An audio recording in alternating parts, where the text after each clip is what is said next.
ఇవాళ మనము ఉడకబెట్టిన గుళ్ళని ఏ విధంగా చేసుకుని తింటే బాగుంటుందో మీకు చూపిస్తాను, చూడండి.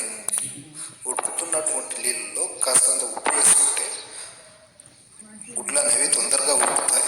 అదేవిధంగా బెద్దమంట పెట్టుకొని మూత పెట్టేసుకోవాలి మనము.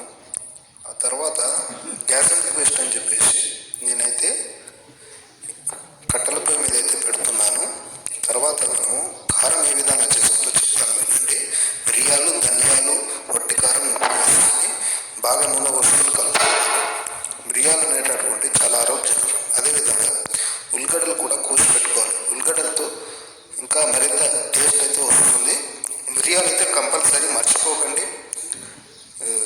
గుడ్లు అయితే ఉడుకుతున్నాయి. అందాక నా ఛానల్ అయితే సబ్స్క్రైబ్ చేసుకోండి. కొత్తగా చూసేవాళ్ళు నా ఛానల్కి సబ్స్క్రైబ్ చేసుకుని ఇటువంటి వీడియోలు మీకు ఎప్పుడు చేస్తూ ఉంటాను.